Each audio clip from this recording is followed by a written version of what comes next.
greetings to all my BC WrestlePod nerds out there, and welcome to another rendition of the All Elite Ensemble review, your weekly post show for all things AEW related. And it's been a minute, but I'm happy to say that we are officially back on track with things. My name is Mikey. Of course, I am El Jefe of BC WrestlePod, and joining me this evening is Mr. Bennett T. Bear. Um, and man, we got a lot to talk about because this past week was a 3-hour Wednesday episode, and then a 1-hour TV special, essentially on a Saturday at an indoor golf center. So we're going to talk a lot about that. But Benny, I'm happy to have you here this evening, and yeah, you ready to get into AEW? Hey, great to be here. I'm happy to talk about some AEW. It was a good week. Let's rock and roll. Heck yeah. So really quickly before we dive in, we pretty much go live almost at least a good majority of the week at this point. So you can catch us live on everywhere that we stream on YouTube, Twitch, and Kick. We also are streaming to our Facebook page now, which is really, really interesting now that we've met the requirements to do so. And on Instagram and some other places as well. But you can find us there. You can also find our our edited videos on the YouTubes tomorrow afternoon. And so that's always going to be a good time. Social medias at BC WrestlePod Shop. That is where you can find us. Merch at bcwrestlepodshop.fourthwall.com. And last but certainly not least, we have a coffee bot to help us pay for pay-per-views. This summer is gearing up to be a fun one. So if you feel entitled to, you can. But if not, that's okay. We love you anyways. Alrighty, let's get into this because we're going to start off with our 3-hour episode of AEW Dynamite and Collision, but I still call it a 3-hour AEW Dynamite. So strap in, kids. Let's just get into it. So the first thing that we are going to talk about, of course, it wouldn't be remiss that we opened up with a quick Sting promo to talk about the recently departed Ted Turner, who Sting has gone on to say that without him, a lot of our faves from a certain era of wrestling would not have gotten on television and made our way into the households and become household names and staples with us wrestling fans. So Sting sends a little bit about Ted Turner, and then we get the 10-bell salute to kick off officially Dynamite. So really nice touch. We really appreciate AEW when we do this kind of stuff. Yeah, I was I was really taken aback by this because I wasn't expecting the 10 bell salute.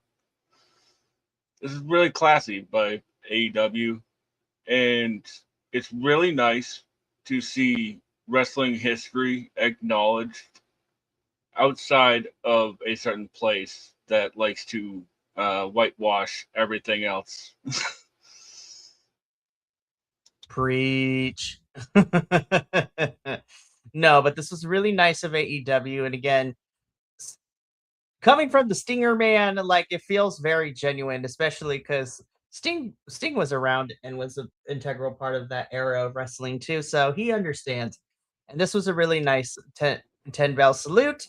And once that was all said and done, then we can officially get into the official start of our 3-hour episode of Dynamite, in which we just jump into immediate craziness. This is an AEW. We get our first match of the night to kick things off, our AEW Continental Championship Eliminator match. This is our champion, John Moxley, taking on Juice Robinson. I really love watching people like complain about like, why is Juice getting this? I'm like, y'all haven't been watching wrestling long enough. Like these two have been fighting forever. Right? I was like, yo, uh, pump the brakes. Why the hate? it's always something, man. It's always something. Like, uh, yeah, this like rivalry goes back to like uh 2019, but over the NJPW United States title, or IWGP United States title, and it's actually sort of funny looking back, like how much they've changed, even just on uh, on the outside. Mox was wearing the little black trunks and the little shooter boots, and Juice was all wild man. you know, Seriously. Oh my looking goodness. like TJ Parker, but like Juice and NJPW was the epitome.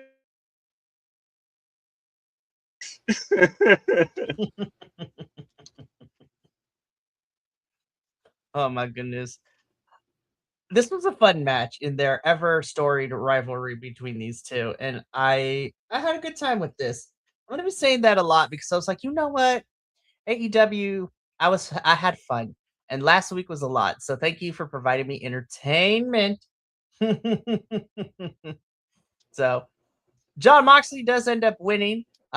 Juice and Mox can continue to fight until the cows come home, and I would be watching it 100% of the time. So, but Moxley, we're going to talk about you like literally in the next segment too. But Benny, and any additional thoughts on Mox versus Juice? Yeah, I thought it was pretty funny because they were throwing some loaded shots, and Mox right underneath the right eye and just popped him open, and that thing was swelling up by the end of it. You telling me about it? Jeez Louise, man. Y'all brought it. Like I said, Moxley wins against Juice this one. And well, let's just get into it because Moxley was not quite done this evening because oh no, we get a backstage like montage training session where Mox is like getting Will Ospreay and is getting him to train with the Death Riders. And like, you know what? Let's just talk about it now, right? Because this is I am enjoying with what I'm getting with this story, especially as someone I feel like as a fan, I am getting rewarded because I am paying attention to what is happening here and as well as other places that Osprey is showing up in, especially in the last couple of weeks. And I feel we're Hmm, setting up for some really fun stuff come Forbidden Door, especially, now that Will hmm. Osprey is a champion over in New Japan. Uh now, so which is great. That match was a lot of fun. Also, we're gonna talk about you Yeah, a it little was. bit, Andrade, as well, because you also came back to AEW with some gold around your waist, and we're gonna talk about that. But I think we're getting some really fun stuff. I bring this up though because people are like, "What's the story here?" I'm like, does there really need to be something that kind of deep? It's just like Osprey thinks that he could step up his game with the Death Riders, and then the crisis of conscience will come a bit later. That's what's honestly that's how I'm feeling about this story. Will's gonna have to decide if he's a Death Rider or a United Empire member, or who knows? Maybe they'll like disown him both. Because let me tell you, our current IWGP champion, Mr. Callum Newman, has been firing some shots at Will, and Will has done some kind of heelish things recently in New Japan. What over the last couple of weeks too. So I feel like I'm being rewarded. I wish people would. We're far enough in. I wish people would stop shitting on this. I was just like, guys, like, be patient. Like, will it turn out to be something? I hope so. But if not, I'm enjoying the ride. The funny thing is, like, this isn't just like a side rant about wrestling fans, but like, it's a weekly television thing, right? Like, so story beats are not going to make all the sense in the world every single time. It's gonna, but by the end, you're gonna go, oh, that's what he meant by that. And like, I think I cracked the code on this one, but I'll tell you that one later because I don't want to spoil anything. And Ooh, goody. I cannot wait. But yeah, more backstage training with the Death Riders and Osprey. So very interested to see how this one's gonna go. And you Hmm, know what, AEW? I give you a little bit more credit because you are slowly starting to put these Double or Nothing matches together. So, but do have beef with one of them, but not because of who's involved. But I was just like, that's what we're doing. Okay. Anyways, Yeah. moving on. Double Jeopardy match. We have Orange Cassidy representing our AEW World Trios champions and Dax representing the World Tag Team champions. If you are unfamiliar with the Double Jeopardy match, so since both of these men are champions in their own regard and are currently holding championships, they are trying to win to gain an opportunity for the opponent's championship. So if Dax wins this match, FTR and Tommaso Ciampa get a shot at the AEW Trios Championships. And if Orange Cassidy wins, the conglomeration get a shot at the World's Tag Team Championships. The match itself I thought was fun enough. Of course, we got some shenanigans and some tomfoolery, but good old Orange pulled it out, man, and the conglomeration get a shot at the World Tag Team Championships, and lots of fighting, lots of fighting. Everybody spilled out. I was like, whoa. The girls are fighting, as you say. Right? Yes, the girls are fighting. The story in this match I really, really enjoyed. And that, like, Dax was sort of on the offense, or on the defensive, rather. I take that back. In the first half of this match. And then he targets the arm of Orange Cassidy after Orange had blocked a couple chops and then hit Dax with a Superman punch right before the commercial break. And then Dax, like, just starts taking away the arm, so he takes away the Superman punch and gets the advantage. And Orange Cassidy, ever being the clever boy he is, found a way to navigate around that. And I was expecting a dog pile after the match, but I was not expecting it like directly after the 3 count. Oh my gosh, like we didn't even get a chance to breathe with Orange winning. Orange wins and bam, everyone just swarmed the ring. I was like, oh my gosh. Lots of things happening. But conglomeration gets a shot at the World Tag Team Championships. Don't know if that's going to be anytime soon or after Double or Nothing, but hey, you know what? We are 2 weeks out, actually, which is crazy to say. We are 2 weeks out from Double or Nothing, so very interested to see what comes up with that. All right. Yeah, I just thought of something, right? Yes, sir. Like, what you got? If the conglomeration won the tag team title match, right? The number one contenders, you know what I'm saying. And whoever comes out of that match at Double or Nothing, do they have to uphold that? like that's true. That was with them. Say, like, if Cage and Cope walk away with it, you know. I don't know. Either way, let's keep going. Alrighty. Well, let's keep going because after this match, oh my god, Renee was me, and I was just like, was not expecting all of that, but Mina and Harley are looking for answers, and they will fight Sheeta and Stat later. That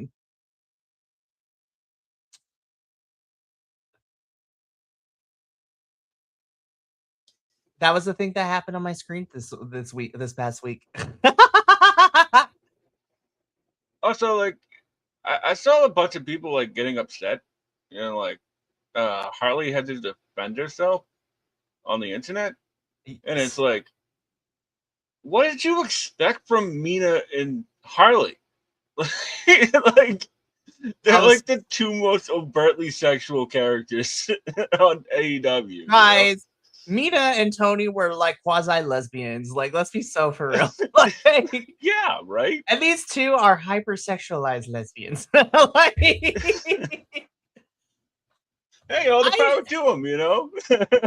I will Like, say that I am glad that a good chunk of people were not necessarily mad, like in the sense of like, oh, she shouldn't do that. She should have used her feminine wiles in society. It's not right. They were more mad as like, damn, is this what we're doing with them? I was like, and thank God, internet, IWC, thank you for not being weirdos too and making it weird.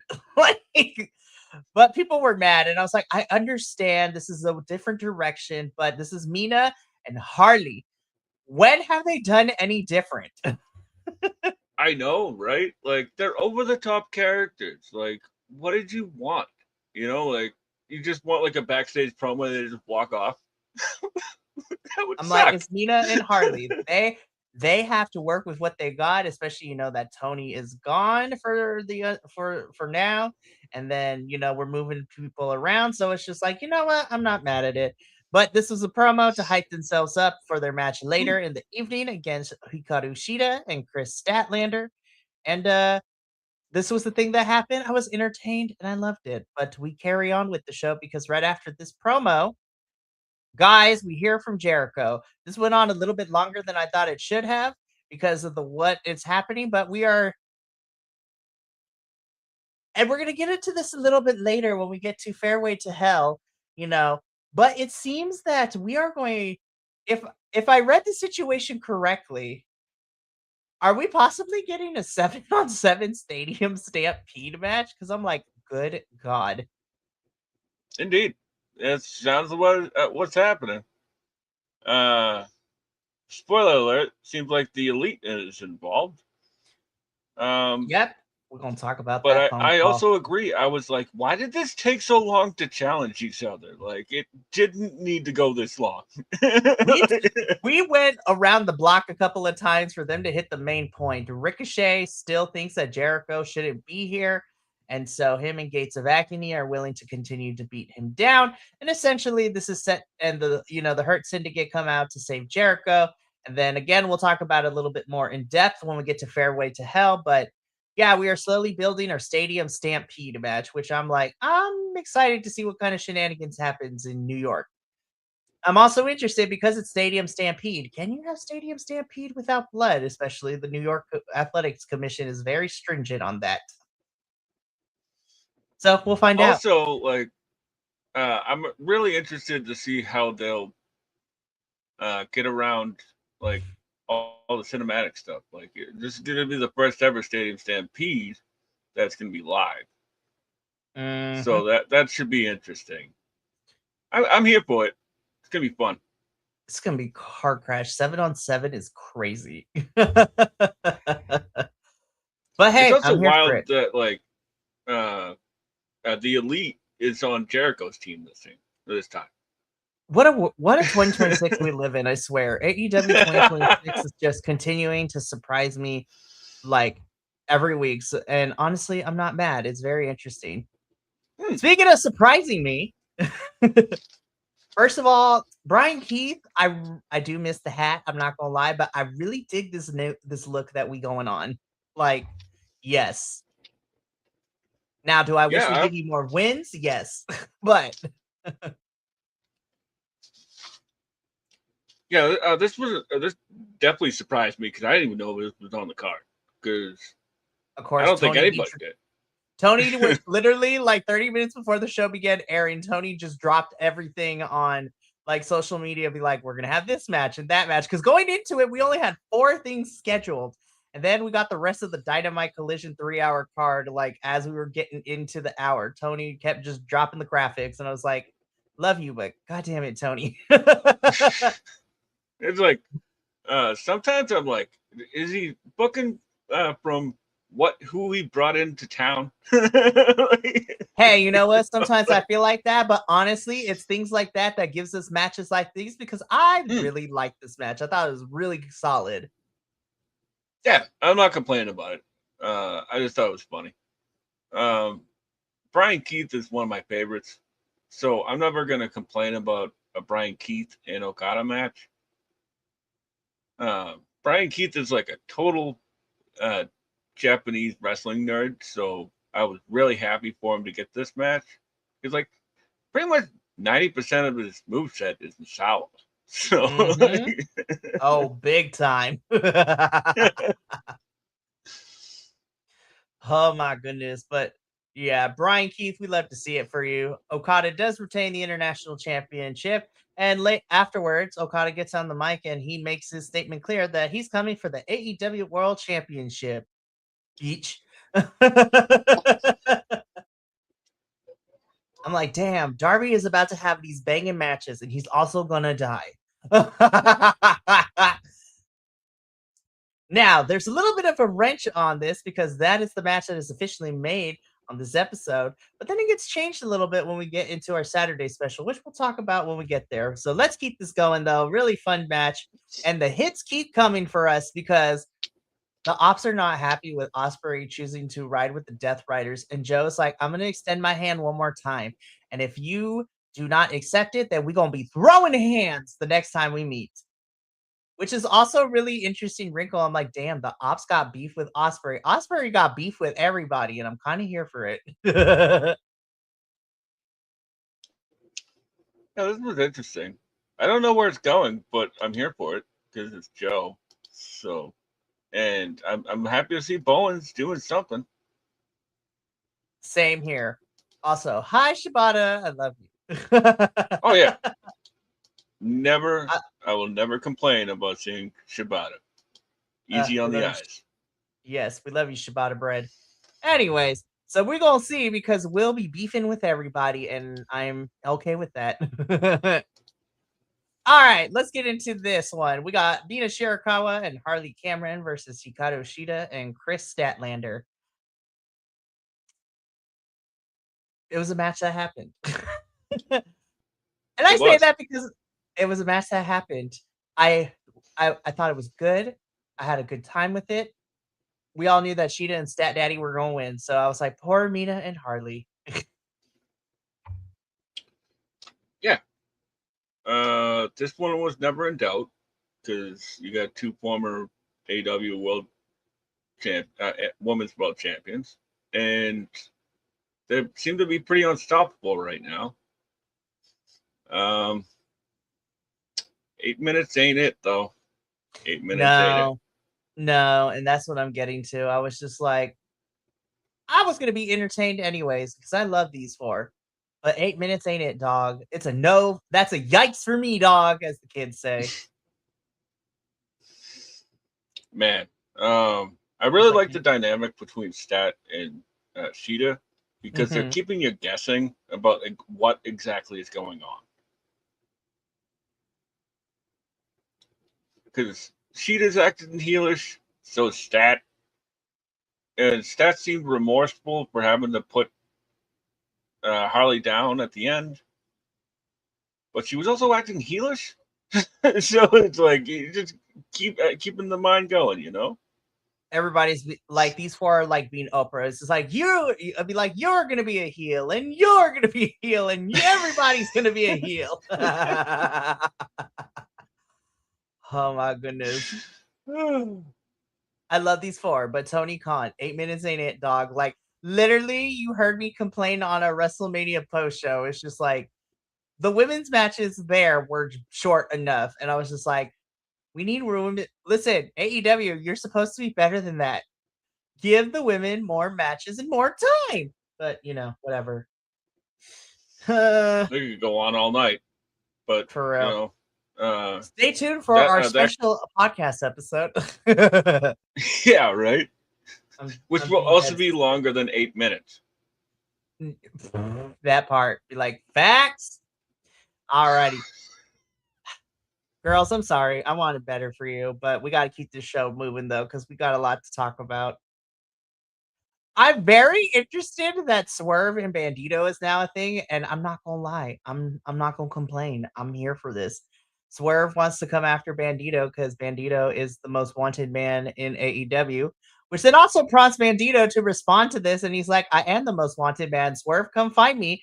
And Brody King's like, bro, you gonna come after my hermano? We gonna fight. And I was just like, Oh my God, Bandito and Brody and Swerve like intersecting each other. Yes, let's go. I like this because Swerve seems to be like a cartoon villain right now, and like he's sort of like circling Brody King, and he's just like, what can I do to hurt him? I'll take out his best friend.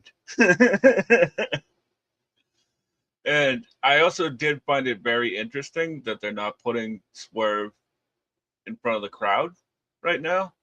They're Mm-hmm. just keeping him backstage so that way he can be a menace without the crowd cheering for him. Mm-hmm. Which I think is smart right now because everybody loves Hmm. Swerve. So, oh man, I'd be really excited to see. Well, we'll see. Depending on what happens this Friday at Supercard of Honor, I could see Swerve and Bandito fighting. And I don't know if we put the ROH Championship on the line, but hey, I'm not going to complain about Bandito and Swerve at Double or Nothing this year. So should be fun. Should be You're fun. just looking right past Blake Christian, huh? I mean, okay. Benny, I'm gonna be so for real. Hey, you know what? Swerve and Bandito doesn't need to be for the title either. I would love to see Blake Christian get this championship. I just don't think it's going to be at Supercard.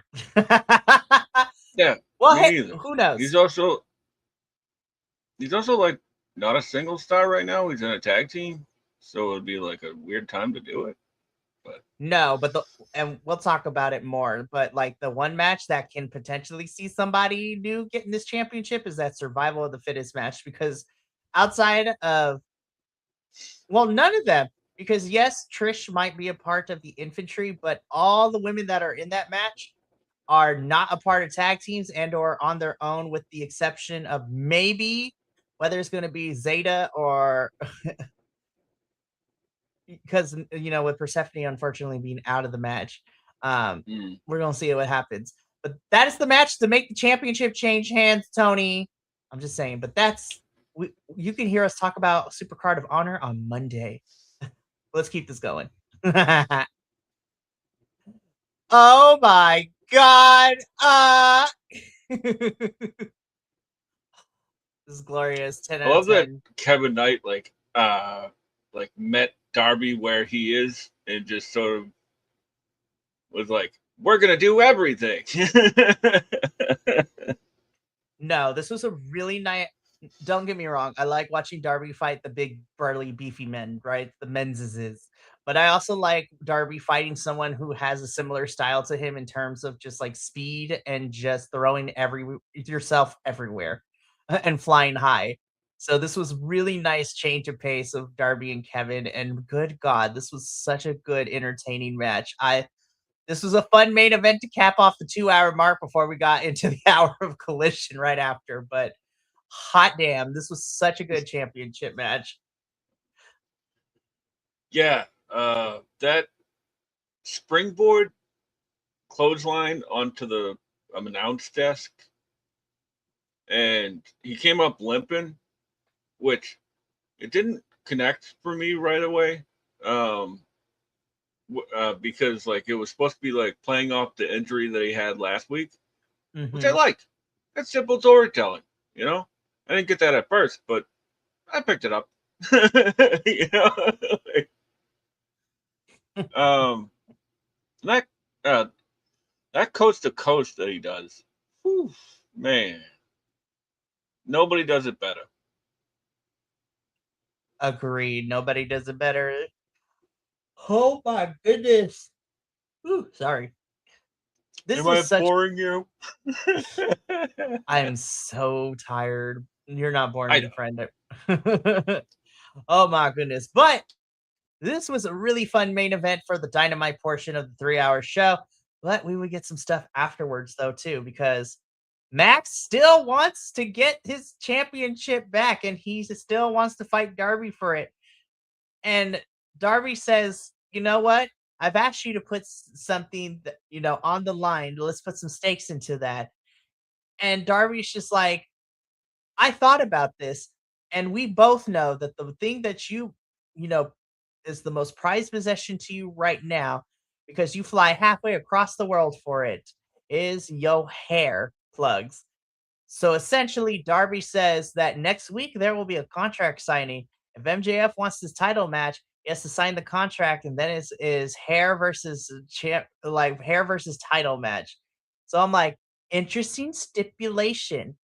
So Max leaves, but not before Okada makes his intentions know that next week it's going to be Okada and Darby for just randomly on a Wednesday night on Dynamite for the AEW World Championship. I'm like, oh my God, Darby is about to go on this great run of just fighting like some really great talent. Holy shit.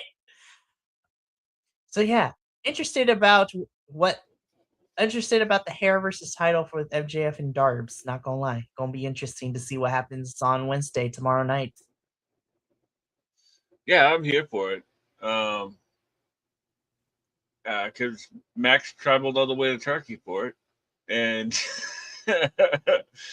uh, and Darby versus Okada is a match that, like, you say it out loud, and you're like, how's that gonna work? Mm-hmm. But but then you're like, oh wait, Okada's a great bully, so he's going to. Uh, Darby might be surviving by the skin of his teeth, as they say.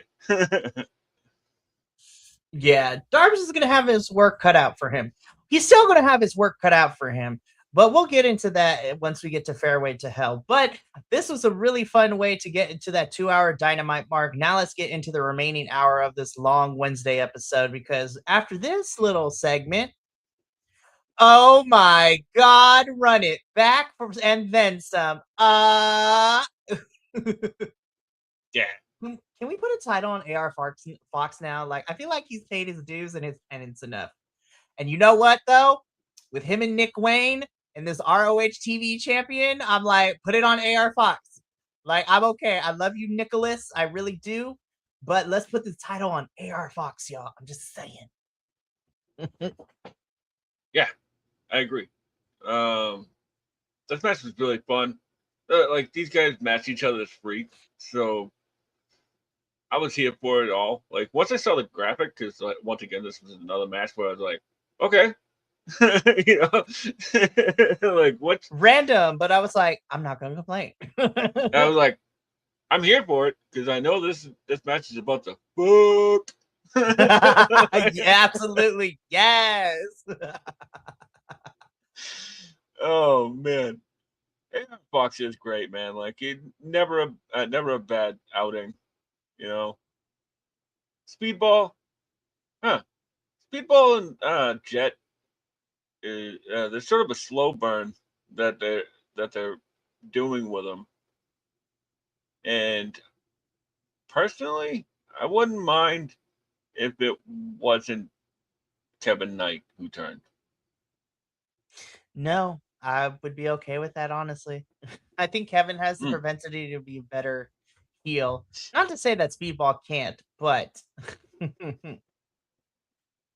Yeah, like, well, that's my thing is that, like, most of the time on the indies, Speedball's sort of a heel, so like, Mhm. we know what we can get from him, and right now he needs another level, so that might help. I agree with you. But this match was fun. Speedball comes out with the win. And speaking of Jet Speed, we're going to talk about them a little bit later. But right now, Pac wants to remind Darby that they're not done. So Pac is going to challenge for the AEW championship at Fairway to Hell. And I'm like, my God, Darby has to get through Pac and then he has to get through Okada. God damn. Pac, Takeshita, Okada. It's Oh like, my God. dude. Spoiler alert. We'll talk about the Takeshita in a little bit. They're like, what do you mean? Well, let's go in chronological order. But yeah, at this It's point, because this is Tuesday. still We know. They know. yeah. So okay, let's just get into it, and then we can talk about it again. So it's Pac Fairway to Hell, and then originally it was going to be Okada, but Okada had to go back to Japan, and according to reports, it is a legitimate family thing in Japan. So instead, it is going to be Takeshita, and then it's probably going to be Okada when he comes back the following week. I'm like, my God, Darby has a long road to Double or Nothing.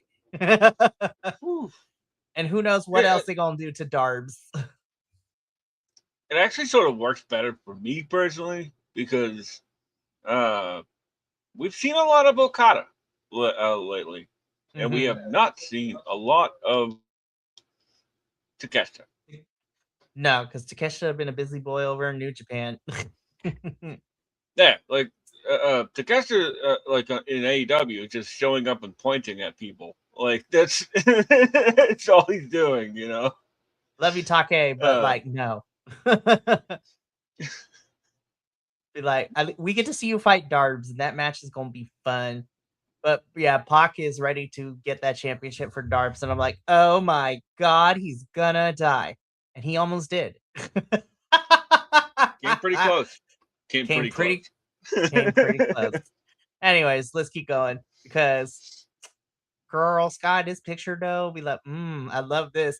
But yeah, this was also another one. I was just like, okay, like we're keeping the Triangle of Madness, and you know, the girls who've been fighting the Triangle of Madness, I don't know, since freaking Blood and Guts. I was like, damn, we keep just putting anyways. Jamie Hayter versus Sky Blue. I thought this was a really solid match. I love me some JD Hayter. I think Sky Blue is fantastic. And whenever she's ready, Sky Blue for TBS Championship, please. Strap this woman up. But yeah, Jamie Hayter versus Sky Blue. I thought this was solid for both of them. Definitely continues to get Jamie Hayter some matches. And you know, she still be beefing with the Triangle of Madness, so she takes on Sky. And I thought this was solid, and Jamie Hayter picked up the victory here in this particular match. So I can't complain. Yeah, this one was fine. It was clear that they were rushing and things didn't go accordingly as planned for a lot of it. Nope. One thing I thought was really neat is that I don't even think this was supposed to happen, but you know, I'm not even in the match, but so I don't really know what to botch, what's not. But I digress. There was like this guy comes out of the corner with like a crossbody, and Jamie Hayes throws her back into a fallaway slam, and then she has this look on her face like, "Oh well, that worked out." And then like we get like a super haterade off the second rope. That was really cool.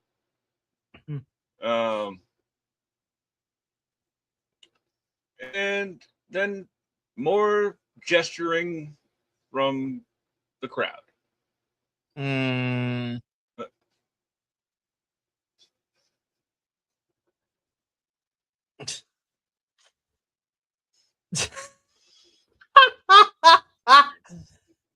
Playing a game of charades up in here. That's what they were doing. I'm not gonna lie, Betty, that shit was funny. Oh my God, I love that. That popped me. I'm not gonna lie, that popped me. Just anyways. Yeah. I love you, Benny. That was fantastic.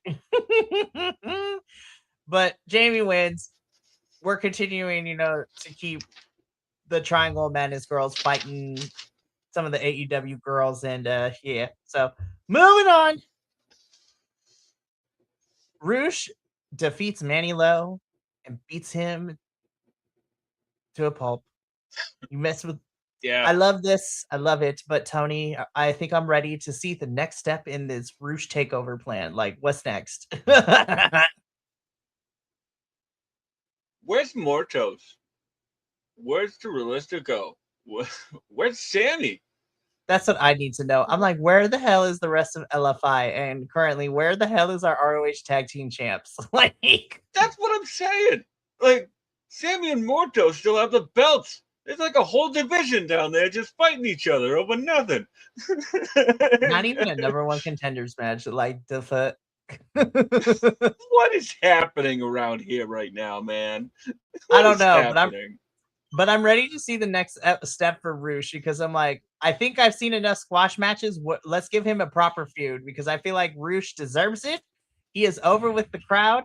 If if Revolution showed anything, the crowd loves Roosh. I am ready to see what is next for him, please.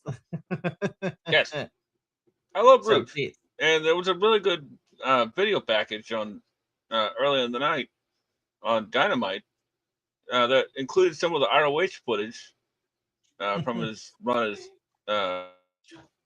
ROH champion back in the day, and Mhm. the guy is great. Oh, absolutely. Uh, we love you, Roosh. Hopefully, we're ready to see what's next for you. Moving on. I love Andrade so much. How do you know? So, Don Callis family is celebrating because Okada retained his international championship. Takeshita is out here. Andrade is now the IWGP Global champion, and Mark Davis is about to have a match against Jungle Jack Perry at Fairway to Hell for the AEW National Championship. So all is right in the Don Callis family, or at least what he thinks is all right. This is such a soap opera and like go uh, this is such an up and down telenovela of like the will they won't they. I was just like, damn y'all. But I'm here for it. Yeah, I I like that Andrade hit the catchphrase. How you know? How you know? And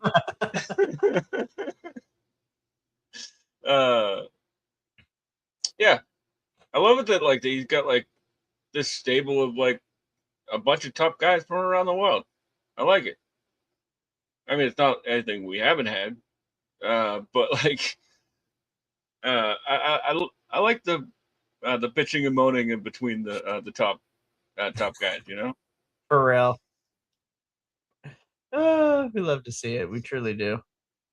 Oh man. All right, let's keep going. So Don Callis family gonna be doing things.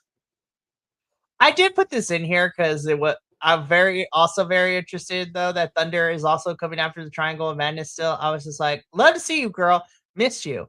Yeah, But what? yeah, random. I was Also, like, I'm where's not. Queen Aminata? She was here for like a week. That's what I said. I'm like, girl, somebody tell me that Queen better not be hurt again because I'm gonna be very upset. No, she was Anyway, wrestling in Japan like a week ago. Maybe that's it. oh I my don't know. god, Tony Khan, get it together. Anyways, this was our final match, the main event of this hour collision on this part. God damn, this was a lot of bodies in this ring. The Young Bucks and the Bang Bang Gang versus the Dogs and the Death Riders. The shit was wild. There's so many people, Betty. There were so many people. Yeah, this was incredible. I was really happy to see the Guns come back last week, or at least Colton, right, come back last week, and I love Yuta and Garcia together. They're so Yes. much. They are such a fun tag team. It's just, and I don't really even know what to say about this because it was just chaos. Like I didn't even write anything down, like because it would be too much to too much to break down. Um, I like the dogs with the Death Riders, or I like to call them the Death Dogs. Um, seem a little aimless right now, but uh, that might be because the tag division is on pause until Double or Nothing. Seriously. Also, it doesn't help that Gabe Kid is also out on injury too. Yeah, did they have no backup plan if Gabe was gone? Like Apparently not. what? Listen, even if he's not in AEW, because he hasn't really been doing much, though we did see him recently. I was just like, y'all could have called up Drilla for a couple matches, like. Yeah, what But is Drilla doing? I think if I saw the card for Dominion, I think Drilla is having a match at Dominion, but I was like, call up Drilla. Yeah, right. Anyways, this is Weird. chaos. This was fun. Young Bucks and Bang Bang Game beat the Dogs and the Death Riders. So, all right, that's the 3-hour episode. So now we're on the home stretch. Let's get into Fairway to Hell. um, I first want to talk about the setup. I thought it was cool. I thought it was unique. It was different. And I want more wrestling promotions to take risk in trying out like different venues and stuff like that. So this was interesting. Yeah, I enjoyed it. I liked the addition of they were clearly using their own camera crew from the venue, Mm-hmm. and I like the camera crew dressed up Oh my like god, everybody was dressed up in golfing golfers. clothes. Even like the Yeah, extras that were doing run-ins for the wrestling matches too. And yes, just we love a good theme. yeah. And the funny thing is, like the guy with the paisley shirt, like where Ricochet had almost the same thing. Like we'll get there, but like it was a pretty neat little gag. You know, I enjoyed it. Those poor fans sitting like a 2 football fields away, though. Oh my like, gosh. I was like, like, I understand we couldn't put the wow. ring in the middle of this like indoor golfing thing, but like, come on, y'all. But I thought it was also cool that they let some of the crowd be near the ring, so that was cool and fun, Hmm. and that I thought that was entertaining. But yeah, let's get into Fairway to Hell because this is an hour special, and we kick things off with our AEW National Championship match. Jungle Jack Perry defending the title against Mr. Dungzilla himself, Mark Davis. Um, I enjoyed this. I liked it. Again, Mark Davis being put on television every week has been the best thing for him. And I'm happy that he's on my TV screen because I can also stare at my second baby daddy. But I think Mark Davis is so good, and he's so cool, and I'm glad that he is being presented as this bruiser because yes, Hmm. I love Aussie Open. I will forever love Aussie Open, but it also shows that Mark Davis can be a really good solo wrestler and a singles champion. As spoiler alert, due to some shenanigans from Ricochet, Mark Davis is your new AEW National Champion, and I'm like, woo! Yeah, it's about time that Mark Davis has some gold around him, and I'm a big fan. Clearly, it's in the name, right? Like, I really like that they subverted our expectation with the bus, which I'm sure the bus isn't done. You know, I'm sure that Mhm. there's going to be more shenanigans with the bus and probably the elite coming up at Double or Nothing and all that. This was a really fun match. It was a good opener. I like the run in from Ricochet because it connects sort of to a vignette that Don Callis and Ricochet did back in January. I Where guess. I they're was like, like, I had to go it's look it up, but I was like, they're on a golf course. There was really no connective tissue between that, but we whatever. stretched a little bit for that one, but that's okay. Yeah, I tried to stretch, but it really wasn't the same. But We tried. But yeah, Mark Davis is our new AEW national champion, and Jungle Jack Perry is not very happy about it. We see him backstage getting off the phone, and Jungle Jack Perry is tired of Ricochet sticking his nose in his business, so he's going to fight him in Stadium Stampede. And this is where we get the biggest shock to me is like I called some friends. So at Stadium Stampede, it's me and I called in some backup with the Elite. So the Young Bucks and Kenny Omega will be in Stadium Stampede. I'm like, in the words of JR, good old Jim Ross, my God. I'm like, Kenneth, please don't die. I like it. It sort of keeps the ball rolling with Kenny. The Bucks. I'm happy for it. Like it's gonna be wicked fun. They really be holding this tag team division up until after Double or Nothing. Really? Let's just call a spade a spade. I am excited to see this Street Fight I Quit match between FTR and Cope and Christian, but I'm also very happy that by the end of this, either Cope and Christian will be champions or they break up as a tag team and we will be no longer holding this tag team division hostage. Oh man, right? It's like a whole entire pregnancy. It's a whole entire pregnancy, and I was like, I need this baby out now. It's like, I'm glad we got Brodito in the meantime last year, but like this has just been on repeat. It's a breath of fresh air. For almost but once a year. FTR got those titles, I was just like, all right, run it back. The greatest hits, apparently. All right, well, it comes to an end in 2 weeks, and hopefully we can get back on track with this tag team division because I'm like, good golly gosh, you guys. But yeah, if it is true that it is going to be a 7-on-7 for Stadium Stampede, that is 14 bodies and shenanigans and tomfoolery and some creative things because unless things have changed, how you not gonna bleed? Because we are in New York and the Athletic Commission in New York is a big stickler and they're like big no on blood. Anyways, we must keep it rolling though, because next up,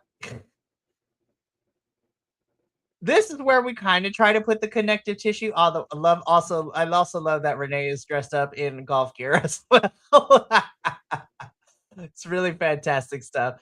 But for Stadium Stampede, it's going to be the Demand and a couple members of the Don Callis family. I'm like, oh my god, this is about to be chaos, and I'm here for it.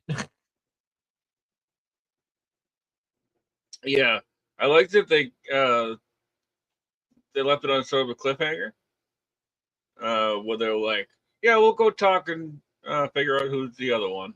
And it's like, ooh, who could it be? Because there's like 97 members of the Don Callis family right now. So for reals. Hopefully it's Wardlow because the American. I don't know if Wardlow is cleared with injury. Is cleared. Who knows? We'll see. Yeah. God. I love you, Wardlow, but damn, we need to you need to stop getting hurt, bro. Anyways, let's move on. The goddesses themselves, the Divine Dominion, have a squash match, and they are still dominant, which I'm like, cool. What's next? Yeah, that was neat. It lasted 2 minutes and 60 seconds, and they now have a beat the clock challenge. Which is something. It's something. I'm not mad, but I'm like, girl, can we we really What were you gonna say?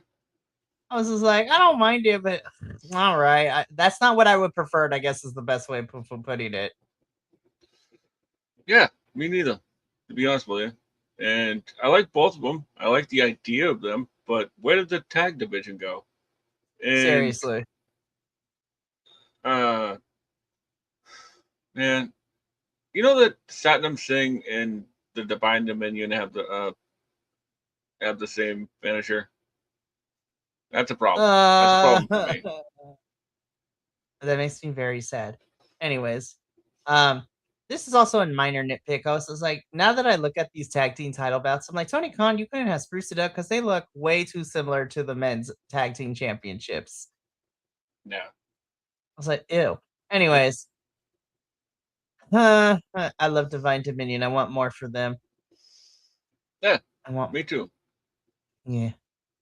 Let's keep going. Yeah, please. Takeshita is about to murderize Darby, and I'm here for it. So again, because Okada has to go deal with something in Japan, family related, Takeshita will be stepping up, and it will be Darby and Takeshita tomorrow night on Dynamite. I'm like, Yeah, I am so here for this. As I said earlier, the typical Darby formula is he gets beat up for 98.5% of the match, and then comes back and wins. So it'll be a fun match. Seriously, I'm excited for this match tomorrow night. This is going to be a lot of fun, and I'm looking forward to Dynamite tomorrow. So this is going to be a good time.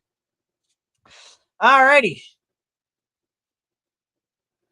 Speedball Mike Bailey wins a match against Kieran Gray, which I love seeing more of Kieran. And Kevin Knight says, no matter what happens, let's take Jet Speed to the top. And I'm like, I smell a plot.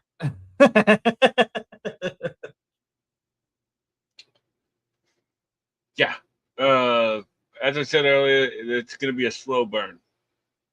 And I'm here for it. I like the both of them. So let's do it, Kieran Gray's pretty good. So I was here for this. Yeah. Moving on. I mean, there's nothing else to really say about it. Seriously, it was like the like, other one cool. was the other one was 2 minutes and 30 whatever, and this was like a minute and a half. So like, what you can't really say much about it, Right. Okay. Alrighty. Let's keep this going. Main event time. AEW World Championship. Darby Allin defending the title against Pac. This is where I wish every match was like this, in the sense that we utilized the space we were in, because these two were fighting on the green. They fought in the sand trap. They were in the ring. Pac almost committed homicide by throwing Darby into the tables that he clearly missed. And I thought he was about to die as he was coming on the way down by the way he was hitting that table. So I was like, oh my God, Darby's about to die. Which, I mean, it's like every Darby match, but I legit thought, oh my God, he is actually going to die, because he missed those tables, Benny. He did not land on those things correctly. And I was just like, oh my God. Yeah. I understand that they put up like 4 tables to like widen the berth of his falling.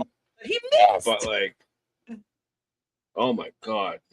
Like, the angle that he was coming down could have been so much worse, because he broke one of the tables, but I thought his head was about to go smack. Like, he was going to, not to compare other promotions, but I thought he was about to pull a Sol Ruka, but like 10 times worse.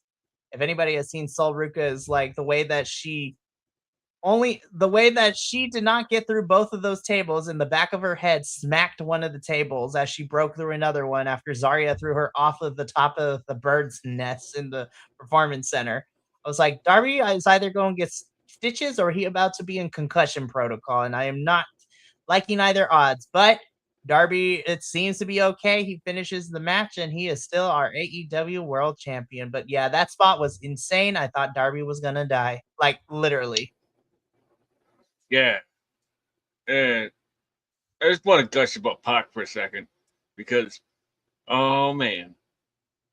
First off, like in the backstage promos, like he's switching it up with looking like Mickey from Rocky, right? Or just like a gym rat, a gym rat from the 1940s. And then like when his new gear, looking like one of the Hearts. I love it.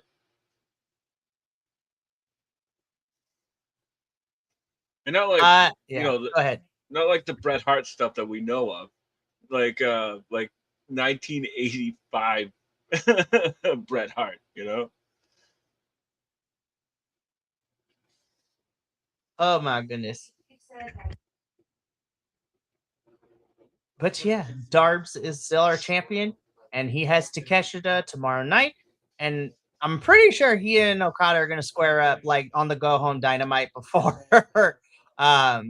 before Double or Nothing. I can't believe Double or Nothing's in 2 weeks. Oh, okay. Speaking of Double or Nothing, right? So we got like a pre-tape promo of like all the women that are kind of constantly surrounding Tekla right now. And Tony Khan just announces that it's going to be a fatal 4-way for the AEW Women's World Championship. is Tekla defending her title against Jamie Hayter, Chris Statlander, and Hikaru Shida. I was just like, okay, these three make sense because these three have kind of been around the orbit of Tekla over the last couple of months. Do we need to make it a fatal 4-way though? Here's the thing, right? Chris Statlander and Shida are currently a tag team. We haven't gotten there yet. Why? I was like, there it is. We could have had a feud between Divine Dominion and Shida and Stat, honestly. Like, that could have been the feud, but whatever. I thought that's where they were going. Yeah. Oh my god. The 5-minute thing, like Anthony Khan. Challenge them. Anthony Khan, what are we doing? I mean, anyway. I'm happy to like, set my expectations aside. So that way I can be surprised, right? I think the match is gonna slap, but like, damn. Yeah. What, they're gonna get 15 minutes on the pay-per-view? Great, awesome. You just blew up a month's worth of stuff for one match. Good job. I was like, we could have had Divine Dominion and Shida and Statlander at Double or Nothing. Hell, I don't even know what we're doing because Willow has been missing from television too. And so I'm like, where is Miss Willow Nightingale on my TV screen? Like, what? Anthony, I love you. She had a video pack. Like all the people that she beat. Mm-hmm. And it's like, okay, like I love you, Willow, but what's happening? Who's next? Like, who we gonna fight? It's so clearly Mercedes, but like we know that's the end goal, but like, damn. I was like, that's the end goal, but damn, that should be a Wembley match, not a freaky. Anyways, I don't book the show. I will watch it and I will commentate on it. I'll be back here next week to talk about it. But that is AEW for this past week. So tomorrow. Hold up. What is advertised for Dynamite tomorrow? Let me look at this card real quick. Let me get a little peek-sees, as the kids say. Honestly, I can't even remember off the top of my head. All right. Give me 1 second. Let me take a quick look. Sees. Outside of Takeshita and Darbs. For reals, outside of them, right? Alrighty, so looks like we have a couple of things. So, of course, outside of Darby Allin and Konosuke Takeshita for the AEW World Championships, we are also getting Will Ospreay versus Ace Austin. So that match, low key, gonna be a banger. Because Ace Austin's so good. I like him, and Ospreay gonna have fun together.